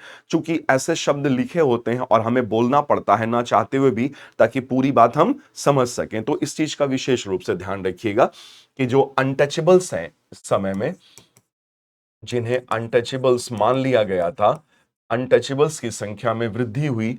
और फाहियान के वर्णन में, फोकोकी में आता है कि चांडाल अछूत में, चांडाल अनटचेबल समझे जाते थे। तो ये वो लोग हैं जो शमशान घाट पे शवों को जलाते थे, डेड बॉडीज को क्रीमेट करते थे, जलाते थे। और ये कितना ज्यादा महत्वपूर्ण कार्य है, इसके बावजूद भी इन्हें अछूत समझा जा रहा था, अनटचेबल समझा जा रहा था। समाज पितृसत्तात्मक, पुरुष प्रधान पितृसत्तात्मक बना रहा। महिलाओं को अब संपत्ति के वस्तु के रूप में देखा जाने लगा। मतलब कुल मिला जुला करके ऑब्जेक्टिफिकेशन होने लगा वुमेन का, और इनकी स्थिति में गिरावट दर्ज हो रही है। ठीक है, तो आजीविका का स्वतंत्र स्रोत महिलाओं को उपलब्ध नहीं है। वो जॉब वगैरह ज्यादा नहीं कर पाएंगी। विशेष तौर पे उच्च वर्णों और संभ्रांत परिवारों की स्त्रियों को इस तरह की गतिविधियों में सम्मिलित होने नहीं दिया गया। और इन्हें शिक्षा का अधिकार, राजनीतिक अधिकार, धार्मिक और संपत्ति के अधिकारों से वंचित कर दिया गया। हम ये भी पता कर पाते हैं, हमें तो डायरेक्ट एविडेंस ही मिल जाता है कि 510 ईस्वी में एक गुप्त राजा हैं भानुगुप्त, और भानुगुप्त ने मध्य प्रदेश के एरण में पत्थर पे एक लेख लिखवाया, और उस लेख में उन्होंने सती प्रथा का उल्लेख किया है।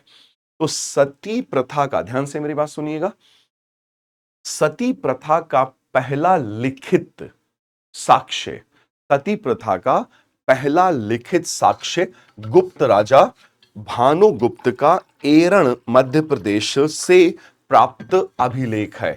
और यह पहला लिखित साक्ष्य है सती प्रथा के पालन किए जाने का,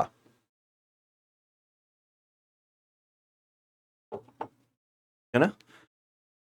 तो यह ध्यान रखिएगा, बहुत बड़ा महत्वपूर्ण बिंदु है ये। 510 ईस्वी में गुप्त शासक भानुगुप्त का एरण से प्राप्त अभिलेख, जो पहला लिखित साक्ष्य है, जो पहला लिखित साक्ष्य है किस बात की जानकारी का, सती प्रथा के पालन किए जाने की जानकारी का। हालांकि देखिए, अगर महिलाओं की स्थिति को और ध्यानपूर्वक हम ऑब्जर्व करें, अध्ययन करें, तो हम ये देखते हैं कि जो उच्च वर्णों की स्त्रियां हैं उनकी स्थिति ज्यादा खराब लग रही है। और जो निम्न वर्णों की स्त्रियां हैं या निचले तबके की स्त्रियां हैं, क्योंकि उन्हें तो आजीविका का संकट होगा, समस्या होगी, भाई जिंदगी जीनी है, अपने आप को जिंदा रखना है। तो फिर वहां पे क्या हो रहा है, उच्च वर्णों में, निम्न वर्णों में, क्योंकि उन्हें तो अपने आजीविका का संचालन करना है। तो निम्न वर्ण की स्त्रियों को जॉब करने, वो तो करना ही करना पड़ेगा, नहीं तो मर जाएंगे वो लोग बिना खाए पिए। तो निचले तबकों की स्त्रियों में आप देखिएगा ट्रेंड कि उन्हें व्यवसाय और सब काम करना ही पड़ेगा, वो उन चाहते ना चाहते किसी भी तरीके से। लेकिन जो संभ्रांत या उच्च वर्ण या उच्च वर्ग की महिलाएं, उनको ज्यादा दिक्कतों का सामना करना पड़ा था, उनकी स्थिति बल्कि ज्यादा खराब थी। आर्थिक रूप से ना सही, लेकिन स्वतंत्रता के स्तर पे, इन चीजों के स्तर पे दिक्कत आ रही है। तो गुप्त काल में दो निचले वर्णों की महिलाएं अपनी आजीविका कमाने के लिए स्वतंत्र थी, चाहे मजबूरी ही सही, लेकिन स्वतंत्र थी। और वैश्य और शूद्र महिलाएं कृषि कार्यों में लग जाती थी, तो उन्हें अधिक स्वतंत्रता मिल रही है। रही बात गुप्त साम्राज्य के प्रशासन की, तो गुप्त साम्राज्य को प्रांतों में विभाजित किया गया, जिन्हें देश या भुक्ति कहा जाता था। और हर भुक्ति में एक राज्यपाल होगा, प्रांतपति, जिन्हें राज्यपाल द्वारा प्रशासित किया जाता था। और राज्यपालों को या प्रांतीय गवर्नर को ऊपरिक महाराज या ऊपरिका कहा जाता था। ठीक है, फिर प्रांत को आगे विभाजित किया जाएगा जिला में, और जिले को कह रहे हैं विषय। तो साम्राज्य जो है ना, गुप्त साम्राज्य, ये बटा है प्रांतों में, और प्रांत कहला रहे हैं देश या भुक्ति, और इस पे शासन कर रहा है ऊपरिक महाराज, ऊपरी का, ऊपरी, ठीक है। और फिर इसके बाद जिला प्रशासन में विषय है, विषय, और विषय में है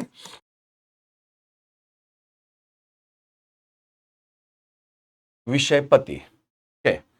और जिला और गांव, तो गांव और जिले के स्तर पर गुप्त काल में एक और प्रशासनिक इकाई होती थी जो आधुनिक तहसील के जैसे होती थी, इसे वीथी कहा जाता था। वीथी, तो वीथी को आप तुलना करेंगे आधुनिक प्रशासन से तो ये तहसील, तहसील मिलेगा आपको, ठीक है। और वीथी में जो तहसीलदार होता था, वीथी महत्तर कहा जाता था उसे,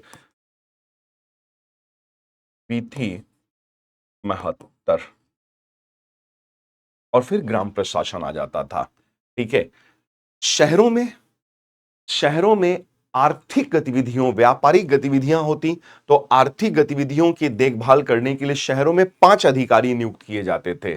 शहरों के आर्थिक गतिविधियों के लिए 5 अधिकारी नियुक्त किए जाते थे। जैसे पहला ऊपरिक, ऊपरिक देखिए, ऊपरिक महाराज ये प्रांतपति है, लेकिन एक और ऊपरिक है जिले में, मतलब नगर में, सॉरी, प्रांत, ये प्रांतपति, ये गवर्नर है। एक ऊपरी गवर्नर है, ऊपरिक महाराज करके।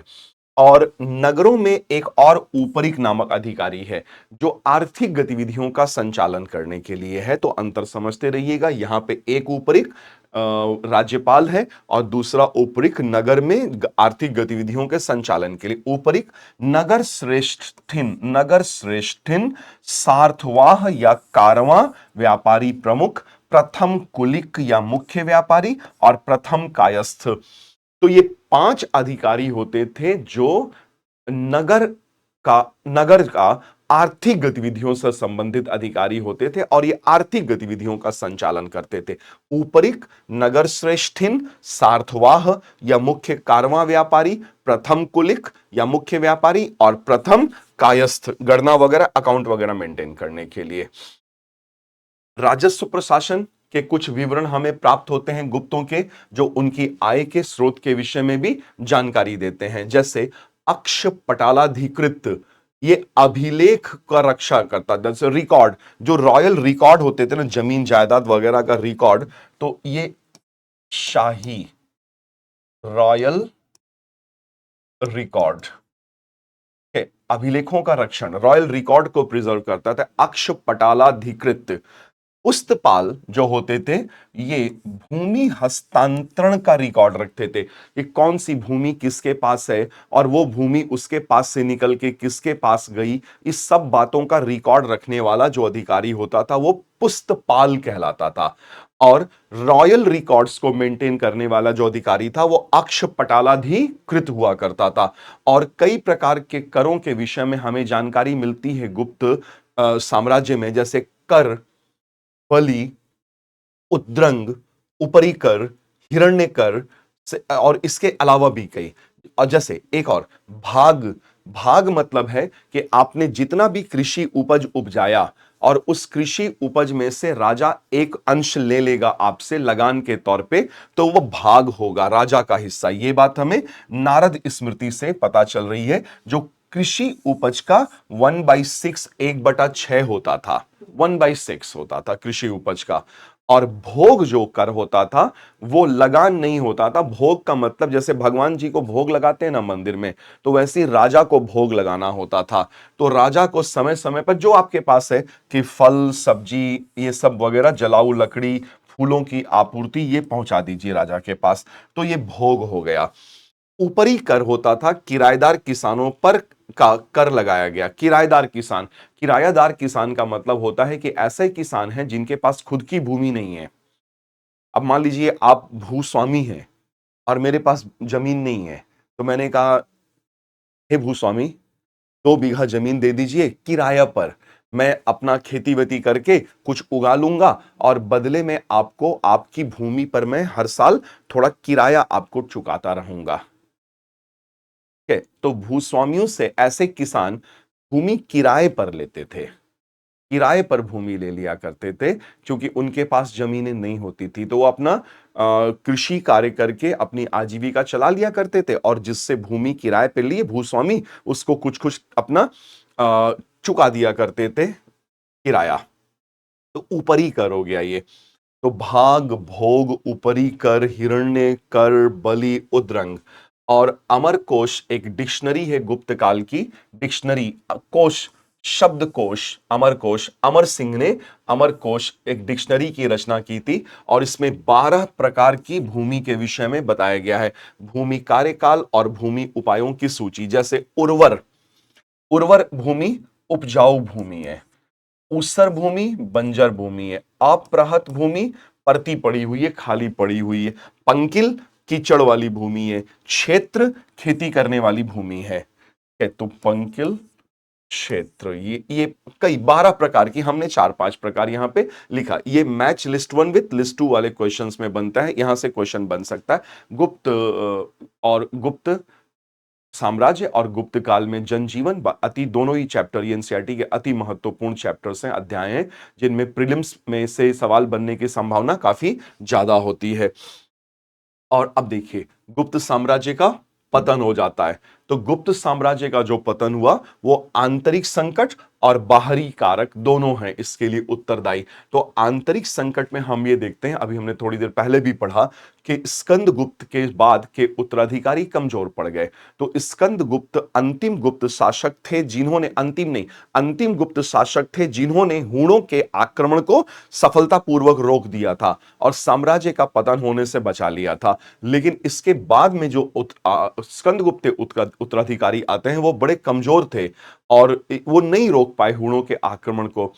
फिर खुद रॉयल फैमिली में जो शाही परिवार था, आपस में पारिवारिक राजनीति, पारिवारिक गुटबंदी, शाही परिवार के भीतर मतभेद, प्रांतीय राज्यपालों की सामंतों और अवज्ञा की महत्वाकांक्षाएं। अब ये प्रांतीय जो राज्यपाल हैं वो महत्वाकांक्षी होते जा रहे हैं और वो अपना अपने क्षेत्र स्थापित करना, स्वतंत्र शासक बनना चाह रहे थे। तो फिर उनकी महत्वाकांक्षाएं गुप्त साम्राज्य के पतन का कारण बन रही हैं। और ये गुप्त शासक भी थे ना, तो ये बहुत लंबे समय तक बहुत बड़ी सेना बना करके नहीं रख पाए। तो वैसे भी देखिए, बहुत लंबे समय तक बहुत बड़ी सेना बनाकर संभाल कर रख पाना संभव नहीं रह जाएगा। तो साम्राज्य हमेशा हमेशा के लिए नहीं होते हैं, साम्राज्य बनते हैं, उठते हैं, बिगड़ते, गिर के खत्म हो जाते। यही हम देख ही रहे हैं, पूरे इतिहास में यही हो रहा था।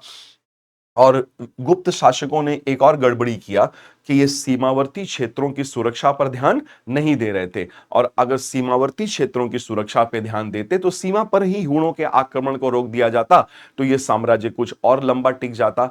लेकिन एक दिन तो खत्म होता ही ना, क्योंकि साम्राज्य तो बनते ही थे खत्म होने के लिए। ये हमेशा हमेशा के लिए थोड़ी ना होगे, कोई भी व्यवस्था हमेशा हमेशा के लिए थोड़ी ना होती है।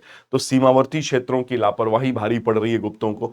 बाहरी कारण है आक्रमण, तो पुष्यमित्रों का आक्रमण, हूणों का आक्रमण गुप्त साम्राज्य की नींव को लगातार कमजोर कर दिया। मालवा के यशोवर्मन ने बहुत शक्ति ग्रहण की। मालवा का यशोवर्मन जो था ये बड़ा शक्तिशाली हो गया और इसने गुप्त सत्ता को हराया। उधर वाकाटकों ने भी, जब गुप्त कमजोर पड़े तो वाकाटकों ने भी गुप्तों से कई क्षेत्र वापस छीन लिए, ले लिए।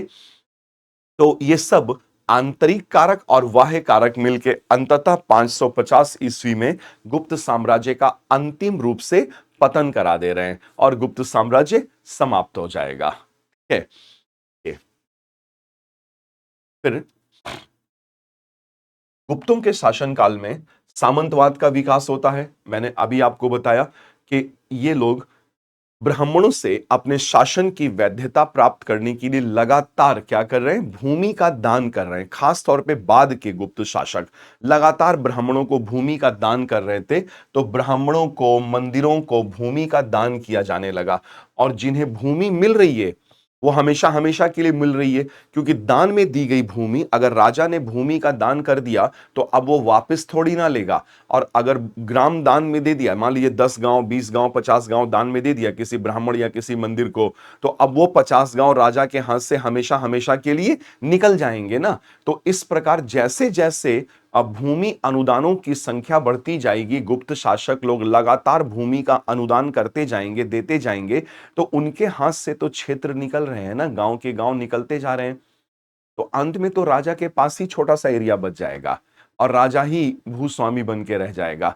तो जिन लोगों को भूमि का दान मिल रहा था, भूमि अनुदान मिल रहा था, वो अपने उस भूमि अनुदान वाले क्षेत्र में स्वतंत्र शासक बन जाते थे, क्योंकि उन्हें टैक्स वसूली संबंधित और इस प्रकार के हर अधिकार सौंप दिए जाते थे।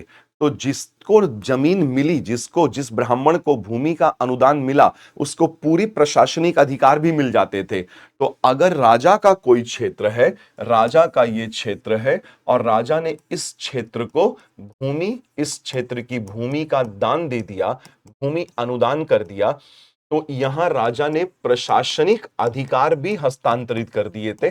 तो प्रशासनिक अधिकार भी दे दिए जाते थे जिसको दान दिया जाता था।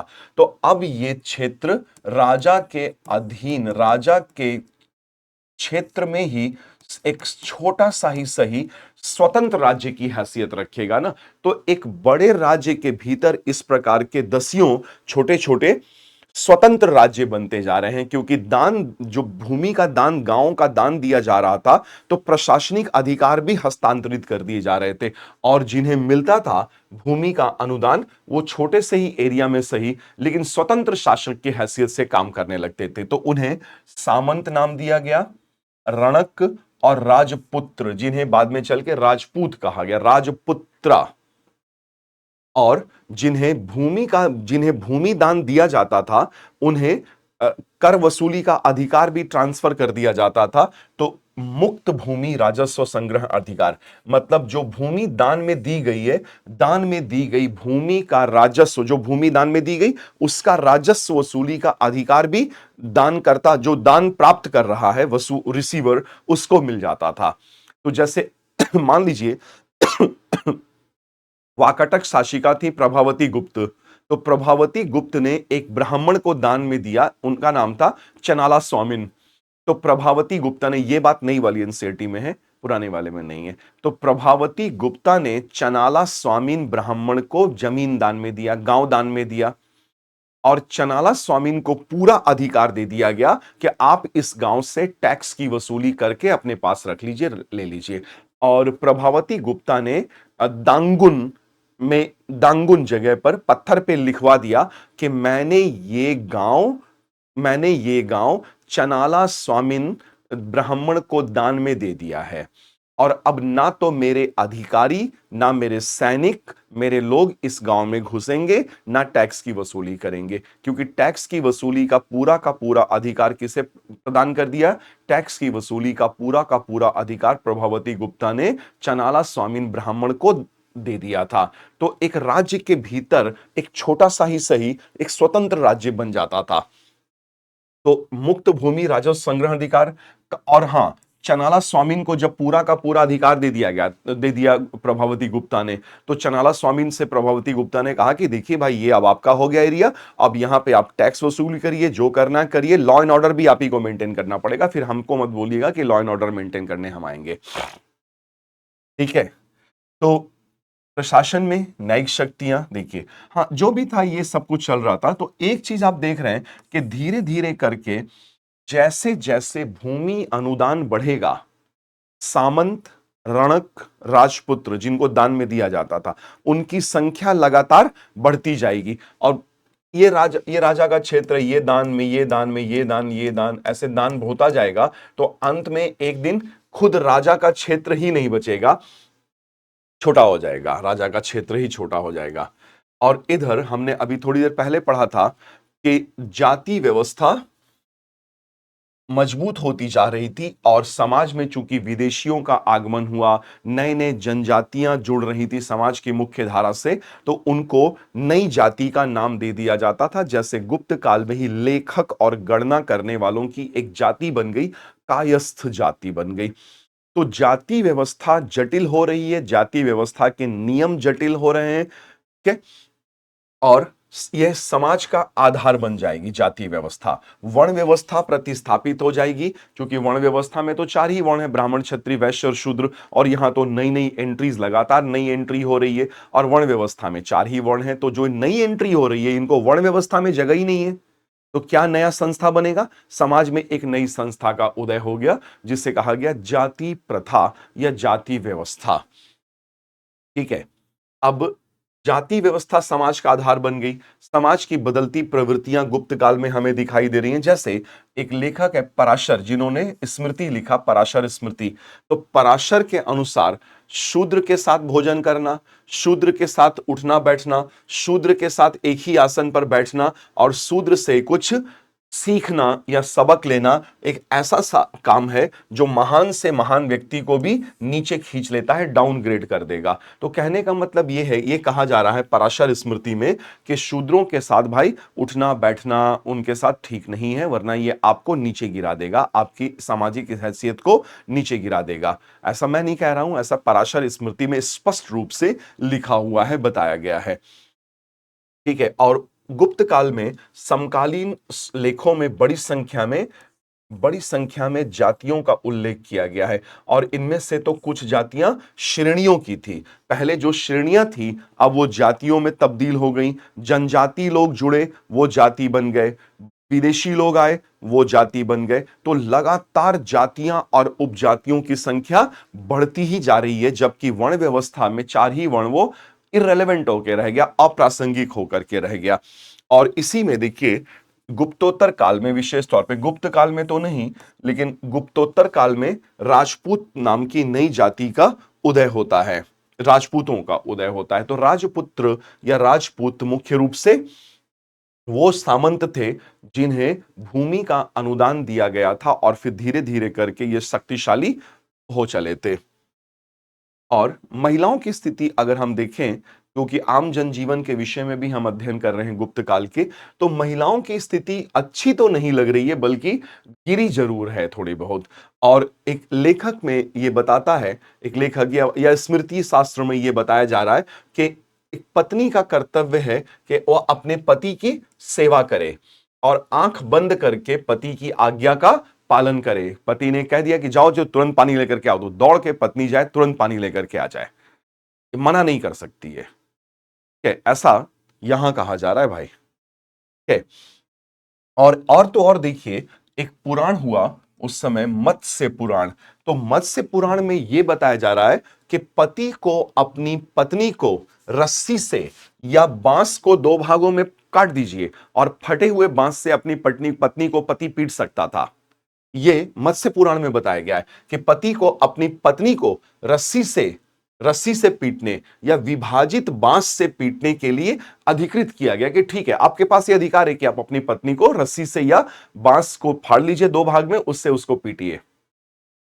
मत्स्य पुराण, मैंने कुछ नहीं कहा इस विषय में, ध्यान दीजिएगा। सामान्य तौर पर महिलाओं पर अविश्वास किया जाता था कि महिलाएं विश्वास के योग्य नहीं है, बताया जाएगा, ऐसे कुछ बताया जा रहा था, और कि उनका जीवन पुरुष संबंधियों द्वारा ही नियंत्रित किया जाता था, कि जैसे विवाह के पूर्व पिता के द्वारा नियंत्रित, विवाह के बाद पति के द्वारा नियंत्रित, और बूढ़े होने पे पुत्रों के द्वारा नियंत्रित। तो महिलाओं को वेदों के अध्ययन के अधिकार से भी वंचित रखा जा रहा था। वेद पढ़ने का अधिकार महिलाओं को नहीं दिया जा रहा था। विवाह की आयु को कम कर दिया गया था, यानी कि बाल विवाह की संख्या बढ़ रही है, और अगर बाल विवाह की संख्या बढ़ रही है तो जीवन के तमाम अवसर घटते जाएंगे, शिक्षा का अवसर, सब कुछ घटता जाएगा। ठीक है, और उच्च जाति की महिलाओं में देखिए, उच्च जातीय महिलाओं में सती प्रथा का पालन किया जा रहा था। तो अब यहीं से हमें गुप्त काल से हमें क्या मिल रहा है? सती प्रथा के और पर्दा प्रथा के पालन किए जाने का पालन किए जाने का एविडेंस हमें मिलने लग रहा है, सबूत मिलने लग रहा है। और अभी हमने दिखाई था कि भानुगुप्त, गुप्त शासक भानुगुप्त का एरण से प्राप्त लेख जो सती प्रथा के पालन किए जाने का पहला लिखित साक्ष्य है। तो गुप्त काल के पहले सती प्रथा के पालन किए जाने का विवरण, लिखित विवरण नहीं प्राप्त होता है। ठीक है। और इधर राजपूतों में कन्या शिशु हत्या जैसी कुछ समस्याएं हमें देखने को मिल रही हैं, यद्यपि कि ये बड़े पैमाने पे नहीं होती रही होंगी, ये कभी कभी होती कन्या शिशु हत्या, क्योंकि कन्या का जन्म एक बोझ के तौर पे देखा जाने लगा था। तो महिलाओं की स्थिति ठीक नहीं लग रही है कुछ, कि ऐसा नहीं लग रहा है कि बहुत गोल्डन पीरियड, गुप्त काल में महिलाएं बहुत गोल्डन पीरियड में थी, गिरावट दिखाई दे रही है। ठीक है। और वेद पढ़ना, व्याकरण, ठीक है, पढ़ना, ये ब्राह्मण जैसे छोटे वर्ग तक, छोटे वर्ग मतलब कम लोग, ब्राह्मण में तो कम लोग होते हैं, तो ये ज्यादातर चीजें ब्राह्मणों की थी कि वेद पढ़ना, व्याकरण संबंधी कार्य। मंदिरों ने उच्च स्तर पर शिक्षा की व्यवस्था की, लेकिन शिक्षा ज्यादातर मामलों में ब्राह्मणों को ही प्राप्त हो पा रहा है। नालंदा, विक्रमशिला और ओदंतपुरी जैसे बुद्ध विहारों में धर्मनिरपेक्ष विषय भी पढ़ाए जाते थे। बुद्ध विहारों में धर्म निरपेक्ष विषय पढ़ाए जाते थे। तो बहुत सारे विषय पढ़ाए जाते थे। दार्शनिक विषय, गणित, दक्षिण भारत में मदुरा और श्रृंगेरी ये शिक्षा के बड़े केंद्र बन के उभरे। विज्ञान का विकास धीरे धीरे करके कम होने लगा। जैसे जैसे सामाजिक बंदिशें बढ़ेंगी, जाति प्रथा की तीव्रताएं बढ़ेंगी, वैसे वैसे देखिए विज्ञान का विकास धीमा होता ही जाएगा। खगोल शास्त्र कमजोर, एस्ट्रोनॉमी, खगोल शास्त्र कमजोर पड़ता जाएगा, ज्योतिष का महत्व बढ़ता जाएगा, ठीक है ना। तंत्र मंत्र का विकास होता जाएगा, तंत्र मंत्र जैसी चीजें समाज में आने लगेंगी, क्योंकि जैसे जैसे समाज में उत्पीड़न बढ़ेगा, आदमी सोचता है कि अपने उत्पीड़न से क्या कर ले कि उत्पीड़न से मुक्ति मिल जाए, इस कष्ट से छुटकारा मिल जाए, तो ठीक है तंत्र मंत्र ही करके देख लेते हैं, क्या पता कुछ मिल ही जाए, सुधर जाए स्थिति। तो तंत्र मंत्र का विकास, तंत्र मंत्र का विकास का मतलब ये तंत्र मंत्र जैसी चीजें बढ़ेंगी। तो सामाजिक जीवन हमने देखा गुप्त काल में कैसा था। और फिर हम देखते हैं धार्मिक जीवन। तो गुप्त शासक जो थे ये अच्छे हिंदू शासक थे, और इन्होंने हिंदू धर्म का पुनरुत्थान किया। तो एक तरीके से, हाँ एक चीज ध्यान रखिएगा, जब इन्होंने हिंदू धर्म का पुनरुत्थान किया तो इसका यह मतलब नहीं है कि बाकी धर्मों को ये लोग, बाकी धर्मों को ये नीचा दिखा रहे हो या बाकी धर्मों को प्रताड़ित कर रहे हो, ऐसा बिल्कुल भी नहीं था। गुप्त शासक धार्मिक रूप से उदारवादी और सहिष्णु शासक हुआ करते थे।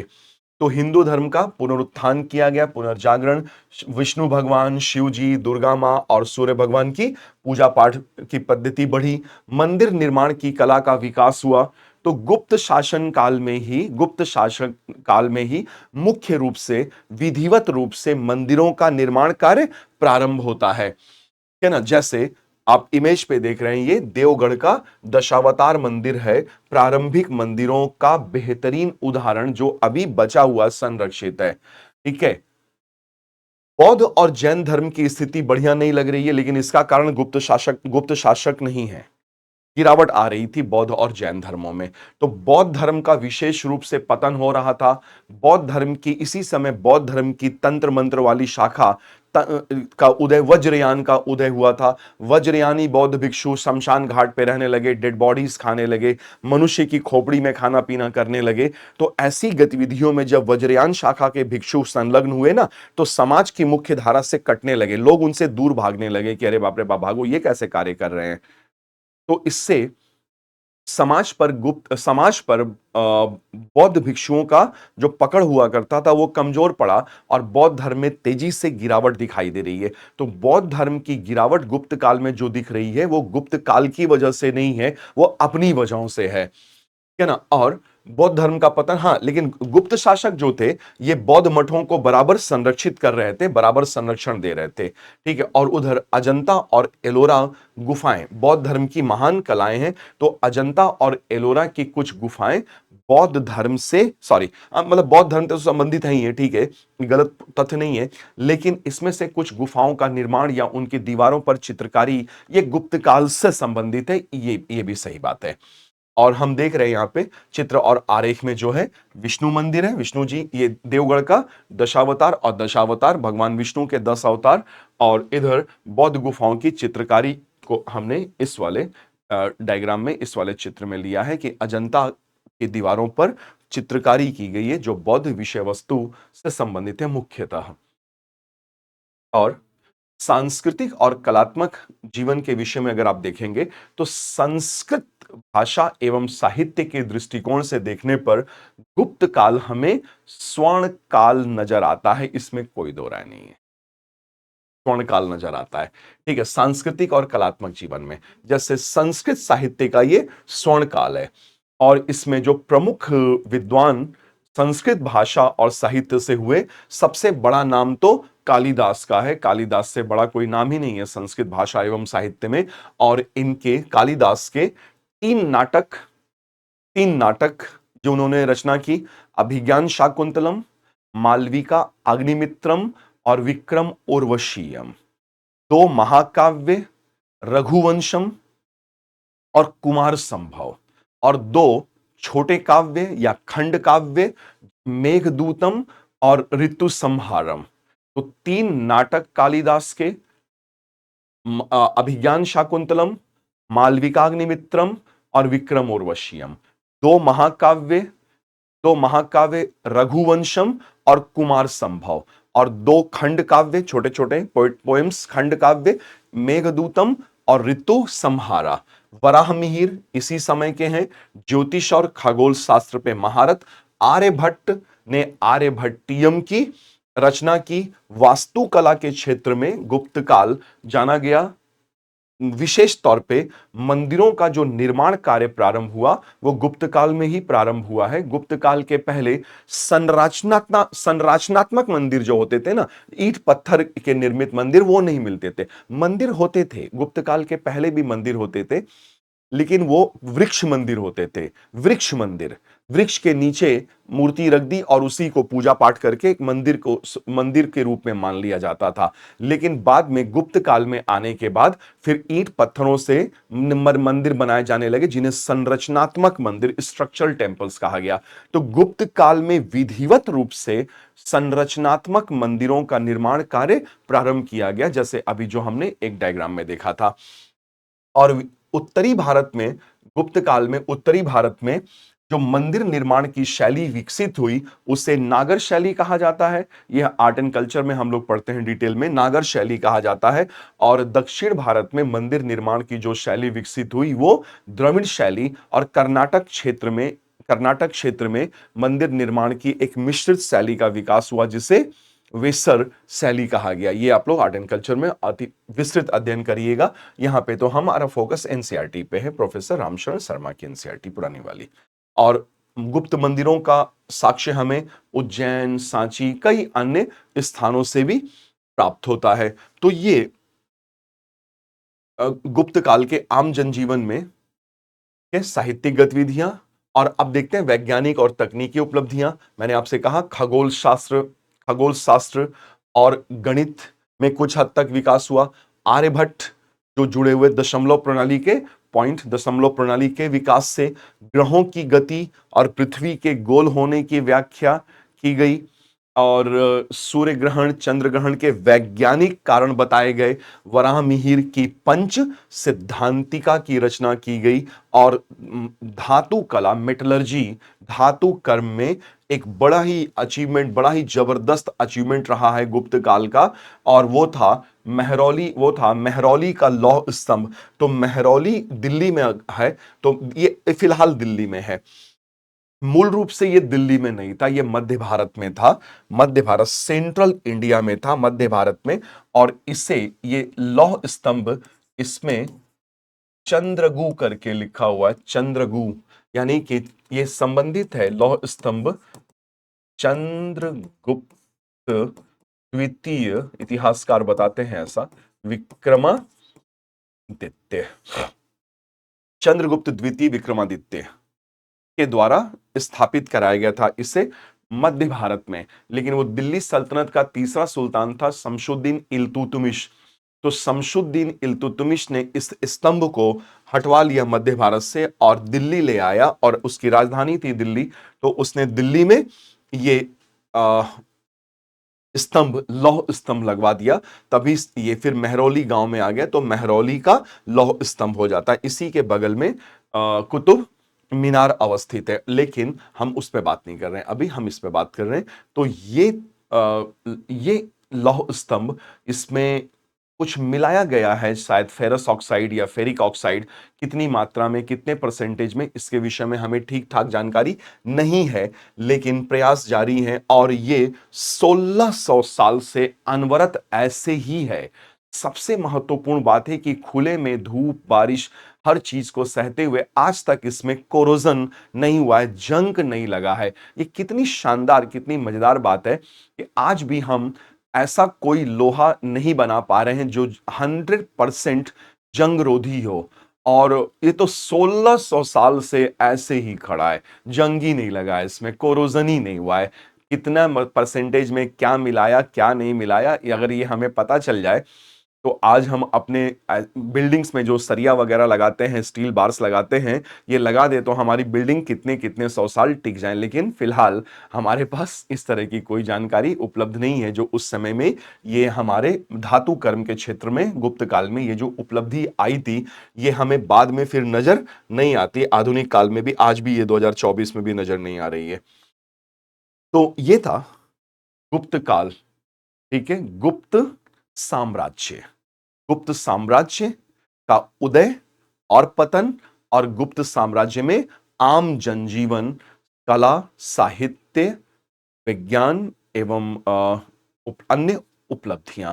तो ये दो अध्याय हमने एक साथ लिए और एक ही क्रम में इन्हें हमने पढ़ लिया, इस पे चर्चा कर ली। ठीक है, अब आपको इसको और अच्छे से पढ़ना है, इस पे मेहनत करनी है, चीजों को याद करना है। समझाने के स्तर पे तो मैंने समझा दिया, लेकिन शिष्य होना बड़ा कठिन होता है, और पढ़ाना तो आसान होता है, पढ़ना कठिन होता है, ये बात हम जानते हैं।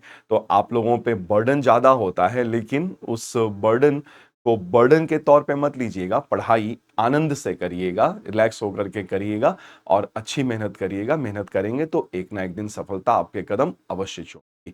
तो चलिए, अगले चैप्टर को हम फिर लेंगे, और नेक्स्ट फ्राइडे को फिर से हम लोग मिलेंगे अगले अध्याय के साथ। तब तक के लिए ध्यान रखिएगा आप लोग अपना, अच्छे से पढ़ाई करिएगा। Thanks so much, thanks a lot.